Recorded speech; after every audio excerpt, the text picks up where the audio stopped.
جب جنگ احد میں یہ افواہ اڑا دی گئی کہ آقا شہید ہو گئے ہیں تو مدینہ المنورہ میں ایک عورت تک جب یہ خبر پہنچی کہ آقا کو شہید کر دیا گیا ہے، وہ عورت بے چین ہو گئی، بے قرار ہو گئی۔ وہ عورت اپنے گھر سے نکلتی ہے آقا کی تلاش میں، آقا کی خیر و عافیت کو معلوم کرنے کے لیے، آقا کا حال جاننے کے لیے اپنے گھر سے باہر نکلتی ہے۔ جب گھر سے باہر نکلتی ہے، چونکہ اس نے سنا تھا کہ آقا کو شہید کر دیا گیا ہے، جب گھر سے باہر جاتی ہے تو کچھ صحابہ کرام علیہم رضوان جو جنگ احد سے واپس لوٹ رہے ہوتے ہیں ان کو دیکھتی ہے، پوچھتی ہے میرے آقا کا کیا حال ہے، میرے آقا کیسے ہیں، میرے محبوب کیسے ہیں۔ میں نے حدیث پڑھی تھی نا، لا یؤمن احدکم حتی اکون احب الیہ من والدہ وولدہ والناس اجمعین۔ اس وقت تک انسان مومن ہو ہی نہیں سکتا جب تک وہ آقا سے ایسا پیار نہ کر لے جو پیار والدین کے پیار سے زیادہ ہو، جو پیار دولت کے پیار سے زیادہ ہو، جو پیار اولاد کے پیار سے زیادہ ہو۔ انسان مومن بنتا ہی اسی وقت ہے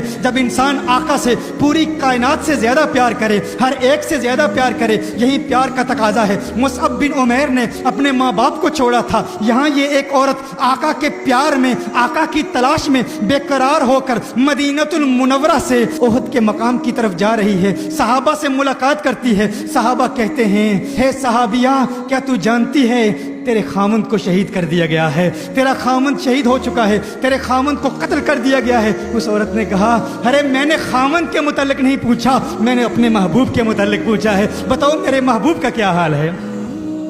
میری بہنیں غور کریں، اب سوچیں، اس عورت کے مزاج کو سمجھیں، اس کی سوچ کو سمجھیں۔ اگر آپ کے خامند کو شہید کر دیا جائے ہمارا حال کیا ہوتا ہے؟ اگر ہمارا کوئی اپنا شہید ہو جائے، اپنا قتل ہو جائے، اپنے کسی محبوب کا انتقال ہو جائے، کسی پیارے کا انتقال ہو جائے تو ہم آقا کے پیار کو بھول جاتے ہیں، آقا کی محبت کو بھول جاتے ہیں۔ اپنے کسی رشتہ دار کا جنازہ اٹھایا جائے تو نماز بھول جاتے ہیں، عبادت بھول جاتے ہیں۔ کوئی جرت نہیں کرتا کہ فلاں صاحب کو نماز کی طرف راغب کیا جائے۔ وہ کہے گا، ارے عقل کے اندھے، تجھے پتہ نہیں ماتم کا گھر ہے، یہاں فوتگی ہو گئی ہے، پریشانی کا وقت ہے، تکلیف کا وقت ہے، ارے ان کے لیے اتنی بڑی مشکل کا وقت ہے، انہیں اس وقت نماز کی یاد نہ دلا۔ نماز کی یاد دلانے والا داعی اور مبلغ بھی جب نماز کی طرف راغب کرنے کی کوشش کرتا ہے تو ہچکچاہٹ محسوس کرتا ہے، ڈر محسوس کرتا ہے، گویا کہ اسے یہ خوف لاحق ہوتا ہے اگر نماز کی طرف راغب کیا تو گھر والے کہیں گے موت واقع ہو گئی ہے تو عبادت یاد کرا رہا ہے، موت واقع ہو گئی ہے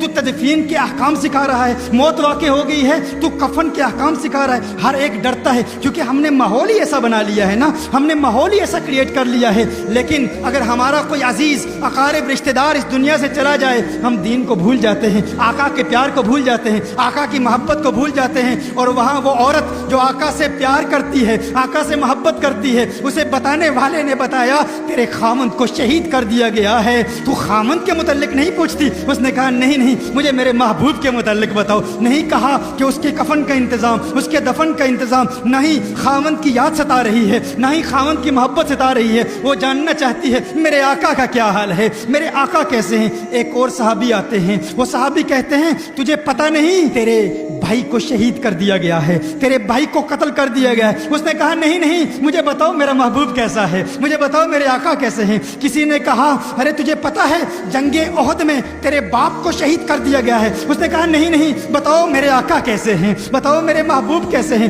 پھر کسی صحابی نے بتایا کونین کے والی صلی اللہ علیہ وسلم الحمدللہ خیر و عافیت سے ہیں۔ جب آقا کی خیر کا علم ہوا تو پھر بھی نہیں کہا کہ اب مجھے میرے خامند کی لاش کی طرف لے جاؤ، خامند کے جنازے کا اہتمام کرنا ہے، اپنے بھائی کے جنازے کا اہتمام کرنا ہے، اپنے باپ کے جنازے کا اہتمام کرنا ہے۔ کہا نہیں آقا خیر سے ہیں، آقا عافیت سے ہیں، مجھے آقا کی بارگاہ میں لے جاؤ، کیونکہ مجھے سکون اسی صورت میں ملے گا جب میری پیاسی آنکھیں آقا کے چہرہ والضحیٰ کو دیکھیں گی۔ آقا کی بارگاہ میں جاتی ہے، آقا کے ایسی چہرے کو دیکھتی ہے اور پھر کہتی ہے یا رسول اللہ آپ کی عافیت اور خیر کے بعد اب ہر مصیبت ہے چہے، اب کسی مصیبت کا غم نہیں، آپ خیریت سے ہیں، اب کوئی غم نہیں، کوئی ڈر نہیں، کوئی خوف نہیں۔